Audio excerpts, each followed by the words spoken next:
Hello बच्चों, नमस्कार। आज की जो क्लास है इसमें हम जो हमारा केमिस्ट्री का टॉपिक है उससे थोड़ा हट करके बातें करेंगे, क्योंकि बहुत सारा बच्चा कांटेक्ट में है तो कई सारे बच्चों के सवाल है। सर, बहुत सारा टाइम भी खराब हो चुका है, अभी एग्जाम नजदीक आ रही है, 3 महीने का जो टाइमिंग है वो अभी शेष बचा हुआ है, तो हमें क्या करना चाहिए, कैसे तैयारी ताकि हम लोग सिलेक्शन करा सकें। तो बिल्कुल बेटा, मैं एक ही बात बोलता हूँ कि सिलेक्शन बिल्कुल करवा सकते हो अच्छी रैंक के साथ में, लेकिन थोड़ा सा आप लोगों को एक स्मार्टली जो काम है ना उसको फॉलो करना पड़ेगा। ऐसे नहीं कि जो बाकी सभी लोग कर रहे हैं वैसा ही आप करोगे तो आपको वैसा रिजल्ट मिलने वाला है। और एक बात कहीं ना कहीं आप ये भी दिमाग में रखिएगा, क्योंकि जो 25 लाख बच्चा बैठा है तो इसमें मुश्किल से 2-1 लाख बच्चों में कंपटीशन होता है यहाँ पर। थोड़ा सा ना एक तो स्मार्टली काम करो। जो तीनों सब्जेक्ट्स हैं आपके, मान लो पीसीबी जो तीनों सब्जेक्ट्स हैं, तो इनमें आपको ना थोड़ा स्मार्ट काम करने की आवश्यकता है। जो भीड़ पूरा कर रही है वो नहीं, आपको थोड़ा सा स्मार्टली आप काम करो बेटा। स्मार्टली काम कैसे? जैसे मान लो आपको ना सबसे पहले मान लो 3 सब्जेक्ट अपने फिजिक्स है और केमिस्ट्री, ठीक है ना, और इसमें अपना बायो में कर लेता हूं। बायो में जो भी है इसमें 2 आते हैं, बॉटनी और जूलॉजी, ठीक है ना, बॉटनी जूलॉजी। तो देखिए इसका एक सिंपल सा फंडा है फिजिक्स का। तो देखो मैं जहां तक मैं थोड़ा फिजिक्स जानता हूं, फिजिक्स का सिंपल सा लॉजिक है कि आप लोग रोज के फिक्स कर लीजिए। देखिए इसमें ना आपको एक स्पीड, एक्यूरेसी वगैरह की बहुत सारी चीजें मायना रखनी पड़ती फिजिक्स के अंदर जो है।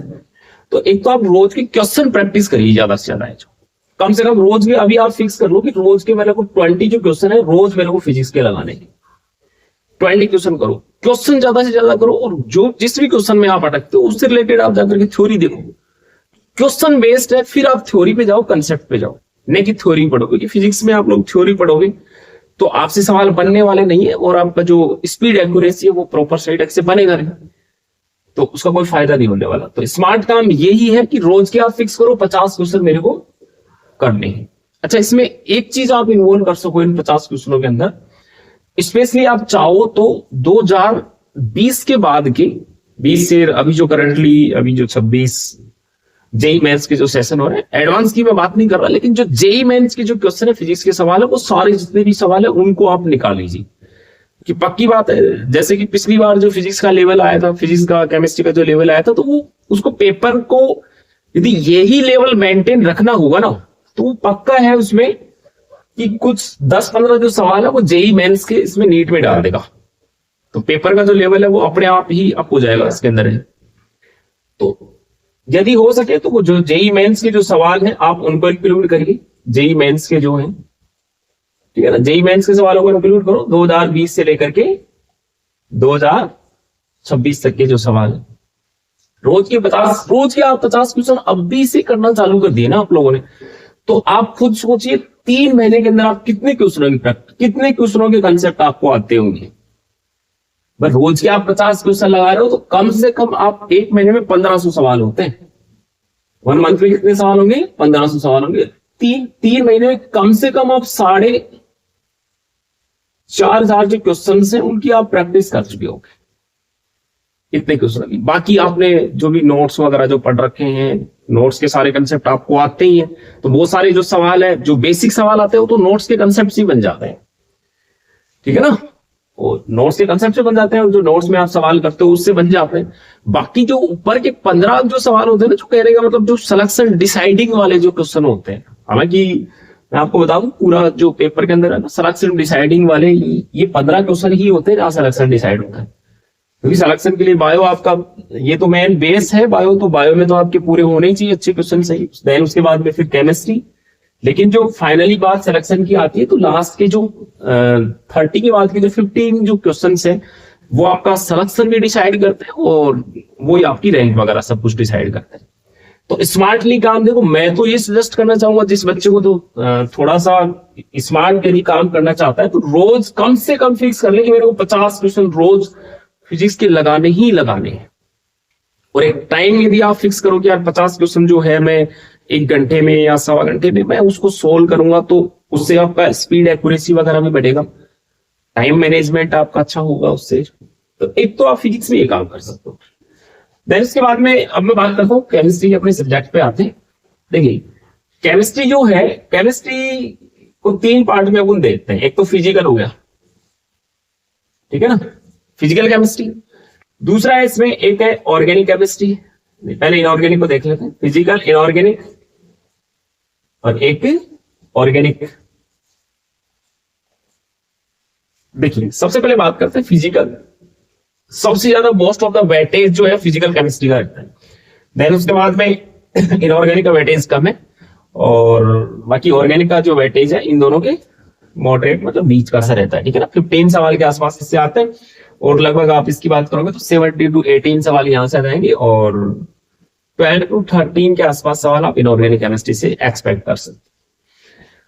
फिजिकल का बेटा सीधा सा फंडा है फिजिकल केमिस्ट्री में, तो कि फिजिकल केमिस्ट्री में आप ना सीधा अपने देखो नोट्स को फॉलो करिए। नोट्स में मोर देन सफिशिएंट अपना जो नोट्स आपको करा है, नोट्स अपना एकदम मोर देन सफिशिएंट होता है ना। नोट्स को जो भी कंसेप्ट आपको करा रखे हैं नोट्स को देख लो, प्लस साथ में उसके क्वेश्चनों की प्रैक्टिस कर लो, ठीक है ना। इसके बाद आप चाहो तो अपना जो भी है इसमें आप फिजिकल केमिस्ट्री के हो सकता है, चाहो तो कुछ थोड़े बहुत जैसे जेई मेंस वगैरह के कुछ सवाल से वो आप देख सकते हो। हालांकि मैं अपने चैनल पे भी जितने जो भी है 2020 के बाद के जितने भी जेई मेंस के और जो एडवांस लेवल के सवाल जो मान लो हो सकता है कि नीट में वैसे पूछता नहीं है, लेकिन फिर भी मेरे को लगेगा कि यार हाँ ये जो लेवल है नीट में पूछ सकता है, क्योंकि जैसे पिछली बार पेपर का लेवल आया था तो हो सकता है कि इस बार भी बनाएगा, तो उस चीज को भी हमें ना ध्यान में रखना पड़ेगा। तो वो मैं सवाल सारे यहाँ पे करा दूंगा, अपने चैनल पे भी डालूंगा मैं सारे जितने भी जेई मेंस के सवाल वगैरह हैं, वो आप उस पर भी जाकर के देख सकते हैं, ठीक है ना। इसमें भी आप थोड़ी बहुत फिजिकल में आप प्रैक्टिस कर सकते हो, क्वेश्चन की प्रैक्टिस। तो ऑलमोस्ट इसके आप जैसे कुछ क्वेश्चन आप लगा सकते हो फिजिकल, जैसे फिजिकल के आप क्वेश्चन प्रैक्टिस आप देख सकते हो, क्यूपी का क्वेश्चन प्रैक्टिस।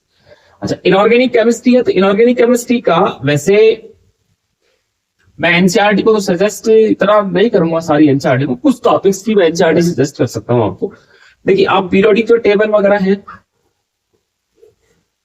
अपना जैसे नोट्स वगैरह है उसको फॉलो करिए, नोट्स को फॉलो कर लो, और बस उसमें नोट्स के क्वेश्चन है उसकी प्रैक्टिस कर लो, और बाकी जो है आपका जो भी है मॉड्यूल्स वगैरह आपको दे रखा है उसकी प्रैक्टिस कर लो। इसकी एनसीईआरटी की जरूरत वैसे है नहीं पीरियोडिक टेबल की, बॉन्डिंग में भी नोट्स वगैरह से जाएगा, क्योंकि एनसीईआरटी में ना ऐसी उलझी हुई लाइन है कि प्रॉपर उसमें कंसेप्ट बनेगा नहीं। आप एनसीईआरटी पढ़ोगे तो समझ में नहीं आएगी प्रॉपर है, लेकिन नोट्स में आपको प्रॉपर सही एक सिस्टमेटिक तरीके से सारी चीजें वेल अरेंज चीजें आपको मिल जाएंगी, तो नोट्स से बाहर कुछ नहीं आता, इसके अंदर फिक्स सवाल होते हैं।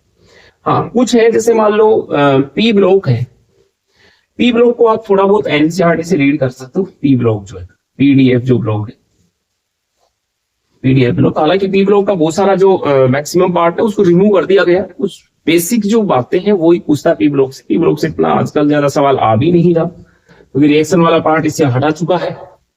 तो पीडीएफ जो ब्लॉक है इससे आप ना सिंपली जो है यहाँ पर आप लोग एनसीईआरटी का एक रीडिंग मार सकते हो, बाकी अपना नोट्स उसको पढ़ लो और एनसीईआरटी को पढ़ लो, ठीक है ना।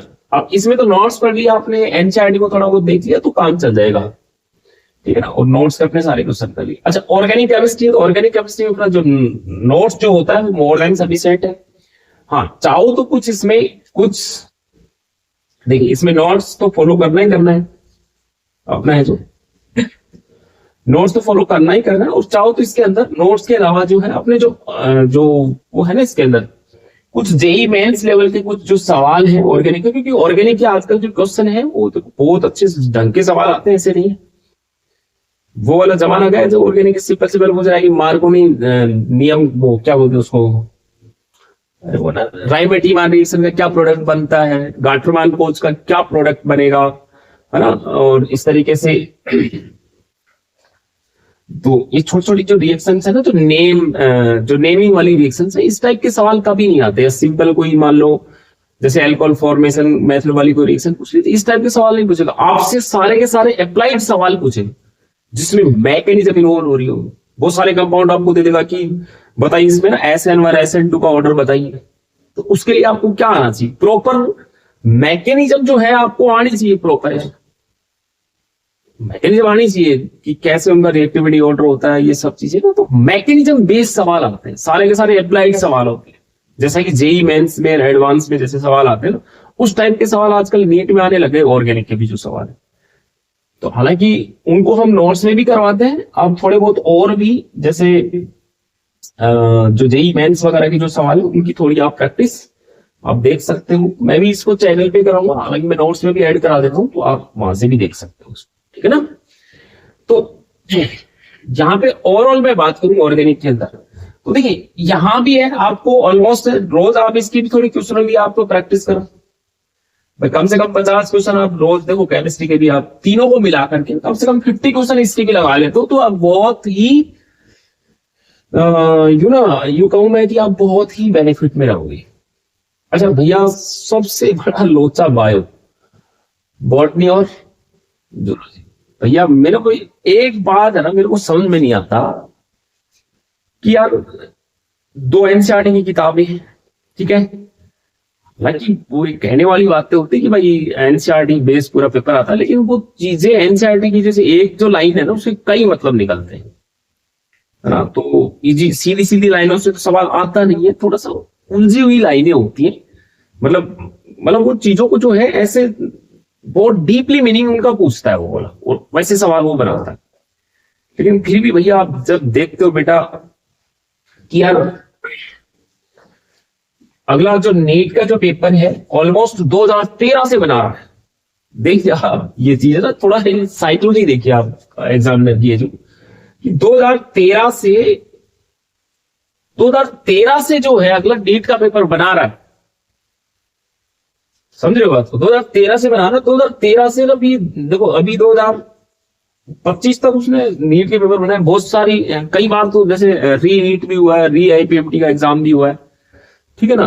तो उस टाइम पेपर डबल भी बने होंगे, कितने मतलब हर बार जैसे मान लो 90 क्वेश्चन मतलब बना रहा है भाई बायोलॉजी के, तो ऑलमोस्ट जो है इसको करीबन 12-13 साल हो गई, 1-2 बार पेपर रिपीट भी हुआ, मतलब 2 बार भी हुआ ना एग्जाम। तो आप सोचिए 90 क्वेश्चन, कितने सवाल तो इसने एनसीईआरटी से बना चुका है, एनसीईआरटी की उन लाइनों से।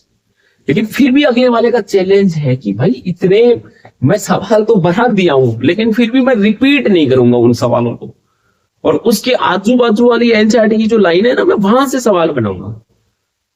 क्यों ना बेटा, मैं ये चीज सजेस्ट करूंगा कि पहले आप लोग जो जितने सवाल आ चुके हैं, ये जो 2013 से 25 तक एनसीईआरटी के जो भी सवाल आ चुके हैं, पहले आप इन सवालों को देखो कि यार कहां से सवाल आए हुए हैं, प्रीवियस ईयर में एनसीईआरटी से कहां से सवाल पूछेंगे, पहले आप उनको देखिए ना, तो समझ में बैठ जाएगा कि यार सवाल बनता किस लेवल का है, कहां से सवाल आ रहा है, तो आपको उस चीज का आइडिया लग जाएगा यहाँ पर। बच्चा क्या करता है, बच्चा सीधा सीधा भाई थ्योरी पढ़ता है, जैसे कोई पढ़ रहा होता है ना ऐसे सामाजिक ज्ञान या फिर हिंदी की किताब पढ़ रहा है कि यार हाँ ऐसे, और फिर यदि क्वेश्चन में अटेम्प्ट कर लो और वो यदि उम्मीद करे कि भाई मेरे इसमें है जो 350 प्लस मेरे नंबर आ जाएंगे, भाई तो बेटा वो पॉसिबल नहीं है। ध्यान से सुन लो कान खोल रहे, ये कब पॉसिबल है कि आप थोड़ा सा दिमाग को ना यू थोड़ा सा आप चैलेंज देते हो। आप लोग चैलेंज कैसे दोगे कि यार पहले तो जितने भी सवाल आए ना ये 12-13 सालों के अंदर है ना, 12-13 इसको 90 से गुणा कर लो आप लोग, कम से कम 1000 प्लस जो सवाल है एनसीईआरटी की लाइनों से बन चुके हैं, फिर उनको देखो, अंडरलाइन करिए, ये सवाल तो बन चुके हैं ना, और बाकी जो सवाल बन चुके हैं उसकी आजू बाजू की जो लाइनें हैं उनको खंगालने की कोशिश करो, उनमें देखो कि इनमें और कैसे सवाल बन सकता है। ये सवाल तो पूछा जा चुका है, लेकिन यार अब ये जो लाइनें बच रही इनमें और कैसा सवाल फ्रेम हो सकता है। ऐसे सवाल देखो, आप अपने हिसाब से क्वेश्चन खुद बनाओ, खुद फ्रेम करो यार हाँ ऐसे पूछ सकता है। इन लाइनों से तो सवाल आ चुका, लेकिन अब ये बची हुई जो और लाइनें हैं यहां से सवाल आने की पॉसिबिलिटी ज्यादा रहेगी। ये पक्की बात है कि एग्जाम में ना सवाल ज्यादा रिपीट नहीं होंगे, पूरे 90 सवाल आएंगे तो हो सकता है उसमें 10 सवाल रिपीट हो जाए, लेकिन आपको कम से कम 80 सवाल आपको नए देखने को मिलेंगे, वो भी एनसीईआरटी से।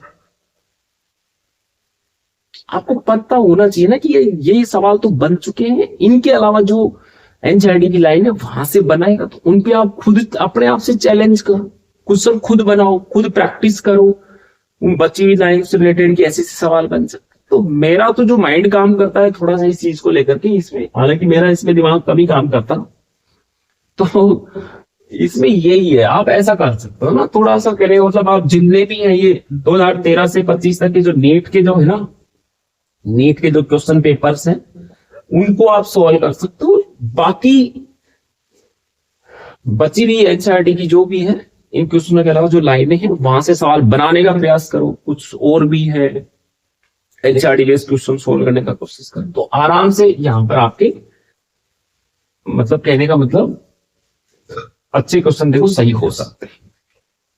और बेटा देखो बायो है ना एक बेस है सिलेक्शन का, यदि यहां आपने मान लो आपके 80+ क्वेश्चन यहां नहीं हुए ना, तो आप फिजिक्स केमिस्ट्री में कुछ भी कर लीजिए, कितनी भी मेहनत कर लीजिए, आप सिलेक्शन रेंज में नहीं आ सकते आप, ठीक है ना। यदि अब बायो में यदि आपने अच्छा नहीं किया, तो सबसे पहला जो बेस है ना वो तो बायो से आपका बनेगा। तो सबसे पहला टारगेट तो आपको ये होना चाहिए कि इसमें मैं कैसे 350+ स्कोर करूं। देन उसके बाद में बायो को दूसरा नंबर फिर केमिस्ट्री का है, तीसरा नंबर फिर फिजिक्स का है। तो केमिस्ट्री में मैंने आपको बता दिया तीनों जो पार्ट है, फिजिकल, इनऑर्गेनिक, ऑर्गेनिक, कैसे पढ़ने। फिजिकल में आप अपने ना नोट्स वगैरह को फॉलो करो, थोड़े क्वेश्चन प्रैक्टिस कर लो आप। इनऑर्गेनिक के भी नोट्स को फॉलो करो, लेकिन कुछ टॉपिक्स की एनसीईआरटी पीडीएफ वगैरह वो देख सकते हो। ऑर्गेनिक में आपको सिंपली नोट्स को ही फॉलो करना है, क्योंकि नोट्स में मैं सारे जेई मेंस वगैरह के सवाल में से नोट्स में भी कवर करा देता हूँ, तो अपना नोट्स में से मोर देन सफिशिएंट होता है, उससे सवाल है ना बाहर नहीं जा रहा। और इसके अलावा यदि आप जो देखते हो तो इसमें क्या बोलते हैं इसमें, हाँ थोड़ा बहुत जेई मेंस वगैरह के जो सवाल है उनको आप थोड़ा बहुत देख सकते हो। बाकी फिजिकल इनऑर्गेनिक के लिए अपना नोट्स वगैरह इसमें सफिशिएंट है। और इन दो चैप्टर्स की पीडीएफ वगैरह की क्या देखनी है आपको, एनसीईआरटी वगैरह देखनी। इसके बाद जो फिजिक्स जो है, फिजिक्स में आपको मैंने बता दिया कैसे, रोज आप इसके भी 50 क्वेश्चनों की प्रैक्टिस करो, 50 क्वेश्चनों की प्रैक्टिस यहाँ से करो, और क्वेश्चनों की प्रैक्टिस आपको यहाँ भी करनी, बायो में भी आप कर सकते हो, रोज चाहो तो आप है ना कम से कम 50 क्वेश्चनों की यहाँ भी प्रैक्टिस करिए, कम से कम रोज रोज के 50 क्वेश्चन आप लगाइए, एनसीईआरटी बेस्ड सवाल लगाइए जो नीट में आ चुके हैं। उनके अलावा देखो एनसीईआरटी की लाइन में कहां कहां से कैसा सवाल बन सकता है, वैसे क्वेश्चन बनाओ, खुद से चैलेंज करो कि ऐसे ऐसे सवाल बन सकते हैं, तो उससे आपके कंसेप्ट है और अच्छे से क्लियर होंगे। ठीक है, समझ रहे हो बात क्या कर रहा हूं मैं। तो ऐसा है बेटा, निराश होने की जरूरत नहीं है, और आप अपनी है ना अपनी तैयारी को बस आप सॉलिड रखो, एक स्मार्ट तरीके से काम करो, थोड़ा सा स्मार्टली। अब इस टाइम जो 3 महीने का जो बचा हुआ शेष टाइम ही होता है ना, इसमें स्मार्ट काम करने की जरूरत बहुत ज्यादा होती है ना। तो बाकी तो देखो नॉर्मल तरीके से तो जो बच्चा है, सब बच्चा पढ़ रहा है, 22-20 लाख बच्चा है, वैसे नॉर्मल तरीके से तो पढ़ रहा है। लेकिन यदि आपको उन मतलब जो मेन रैंकर्स बच्चों की यदि कैटेगरी में आपको शामिल होना है, तो उसके लिए तो फिर देखो एक्स्ट्रा आपको मेहनत पे थोड़ा सा स्मार्ट काम आपको एक्स्ट्रा करना ही पड़ेगा। देखो नीट जो है सिलेक्शन के लिए आपसे जो चीज इनपुट जो मांगता है ना, वो आपको देना ही पड़ेगा, उसके अलावा मतलब पॉसिबल नहीं है नीट में ऐसे सिलेक्शन है। तो मेहनत तो बेटा करनी ही पड़ेगी, मेहनत का कोई अल्टरनेट नहीं।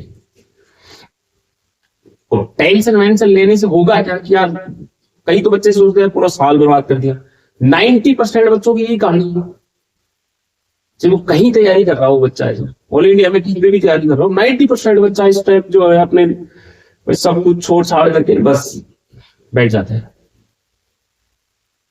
तो बात वो वाली है ना कि अब अभी भी बच्चा हुआ शेष टाइमिंग है भाई, आपने चलो ठीक है पहले मेहनत की नहीं की डजेंट मैटर, कोई मैटर नहीं रखता वो चीजें जो कि पीछे आपने मेहनत की नहीं की, लेकिन बचा हुआ 3 महीने में आपको मेहनत करनी, अपना जो अपना जो सबसे बेस्ट देना है आपको। जो अरे होगा क्या, ज्यादा से ज्यादा सिलेक्शन ही नहीं होगा यार, ज्यादा से ज्यादा क्या होगा, ठीक आपको तो अपनी तरफ से बेस्ट काम करना है ना,